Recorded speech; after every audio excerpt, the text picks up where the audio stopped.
Howdy, everybody. Here we are, all ready to take you down to Pine Ridge for another visit with Lum and Abner. Brought to you by the makers of Horlicks, the original malted milk. How many of you radio listeners have trouble getting to sleep some nights? Lie tossing around waiting for sleep that seems never to come. Quite a few of you, probably. All of you I know at some time or another. And here's a suggestion that's proved helpful to many in this predicament. One that I think might prove helpful to you. Before going to bed, drink a glassful of Horlicks malted milk, hot. You'll notice a difference at once. It soothes and relaxes you, helps you to fall asleep easily and naturally. And that's not all. Horlicks helps you to sleep soundly. You know, scientists have shown us that broken sleep isn't restful sleep. To be really beneficial, it must be deep and continuous, they say. And that's a good point to remember. We all need plenty of good, continuous sleep, both young and old.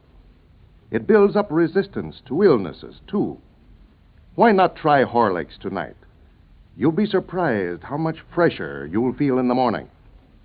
Remember, a glassful of Horlicks malted milk, hot, just before going to bed. And now, let's see what's happening down in Pine Ridge. Well, yesterday was the last day of the contest in which the public was asked to select the president for Lum and Abner's new store. Squire Skimp, Abner's campaign manager, and who is particularly interested in the outcome of the election, has demanded an official count of the votes sent in. And so as we look in on Pine Ridge today, we find Lum and Abner waiting in the front part of the store while Dick Huddleston, Grandpappy Spears, and Squire Skimp are back in the feed room making a final count of the votes. Listen. And I wish they'd hurry up in there. I'm getting tired of waiting. Yeah, I could have had them votes counted 2 hours ago. All we needed to do was just count the votes that come in today and add them to what we already had counted. Yeah, but Squire's going back over all the votes, though, counting the whole business over again. Yeah, he's bound and determined that you're going to get elected. He's wanting that 10% you agreed to pay him if you get elected. Yeah, sure, that's what's worrying him, all right. It's a good thing we got Grandpappy and Dick back there watching him. He'd claim he's elected regardless of how many votes you got. Well, I tried to withdraw from a race, and Squire claimed that on account of signing that contract that I had to stay in there. Well, I think I'll win it all right, so I wouldn't worry none about it if I was you. Yeah, that's just the trouble, Lum. I'm going to be disappointed either way it goes. Disappointed? Yeah, if I win, I'm going to hate to pay Squire 10% of everything I make for the rest of my life. And if you win, well, I'm going to be disappointed because I never got to be president of the store. Well, now, you oughtn't to feel that way about it, Abner. We left it up to the folks out on the party line to elect whichever one they wanted. And when it gets beat, or to take it in the right spirits. Don't to have no hard feelings over one another. Oh, no, I ain't sure. I ain't going to get mad at nobody over it. No. Well, that's fine. If there's anything I hate is a poor loser. Wait a minute, there they come.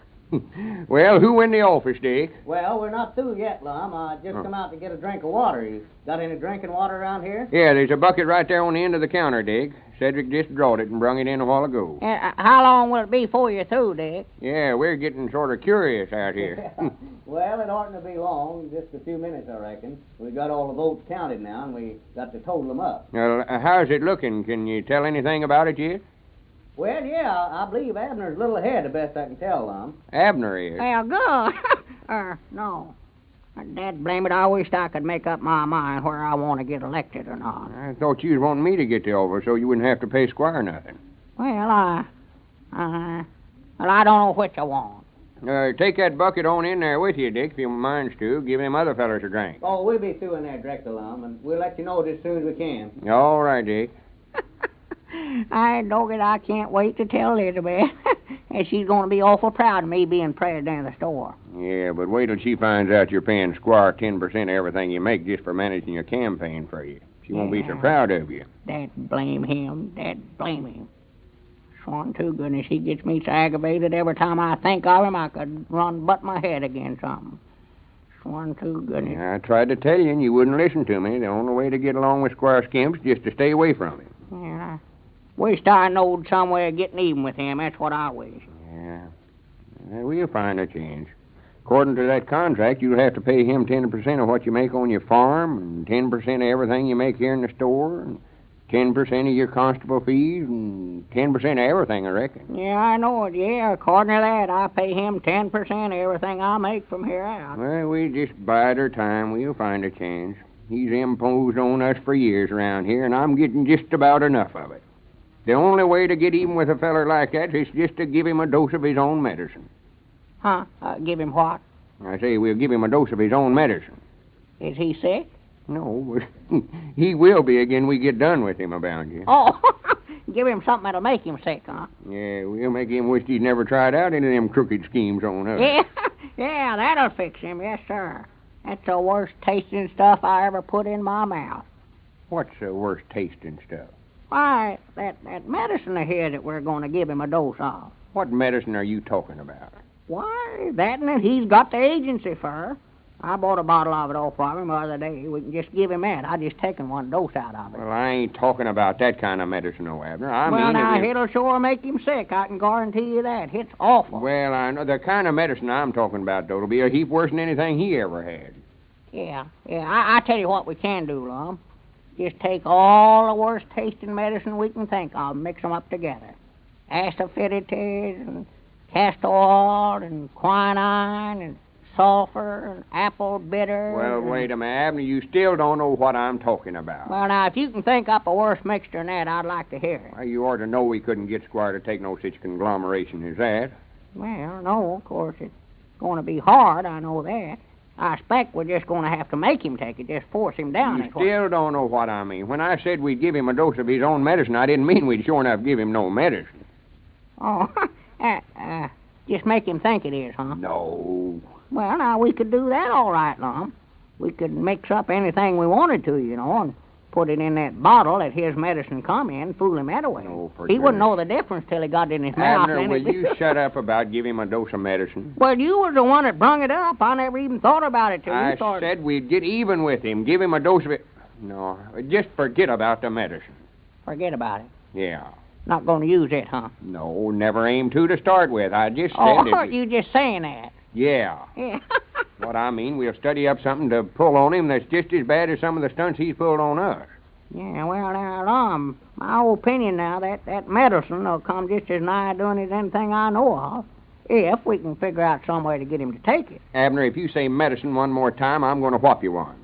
I'm trying to help you study up something that'll beat him at his own game, and all you want to do is talk about medicine. Yeah. Well, now, let's see now. That brings up something else.